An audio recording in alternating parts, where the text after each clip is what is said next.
Okay, so this video we've taken, which is just to demonstrate the effects of wear on a floor surface. So the majority of the footfall that comes into this building comes through these doors and walks towards the camera to another set of double doors, which is just behind you there. And that shows in the fact that on the floor surface we can see the ribbon defect within the tile is much shallower than just to the right of the door, where we've got the second ramp set up here.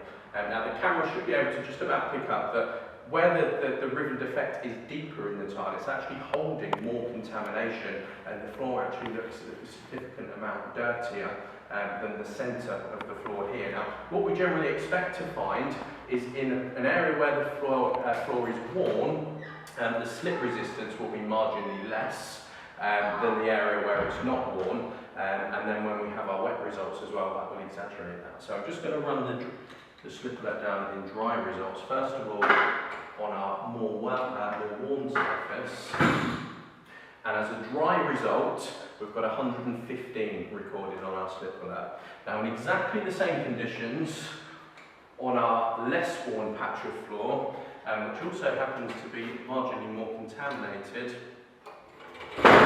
because there is less wear on the surface, the same patch of floor is actually recorded 112 on our slip alert. So just goes to show 2 feet apart, but because of the footfall and the amount of wear on the surface in the centre there, the slip resistance is actually less.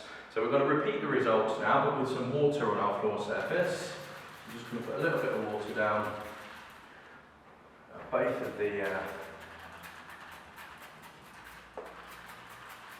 samples there. So,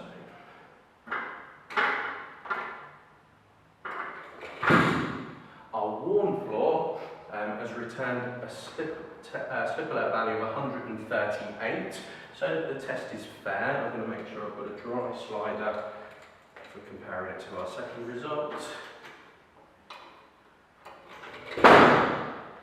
And now this time, our floor has gone to 142 in wet conditions, which is worse than our worn floor. And I did say at the beginning of the video, the amount of contamination in this area is more, and generally we find a contaminated floor will have a better slip resistance when dry, but when it's wet, it can increase the slip risk quite significantly. So although the wear has an effect on the floor surface, the contamination on this floor and the fact that it's quite dirty to look at has had more of an effect on the wet slip risk and is a higher risk of slip than our worn floor.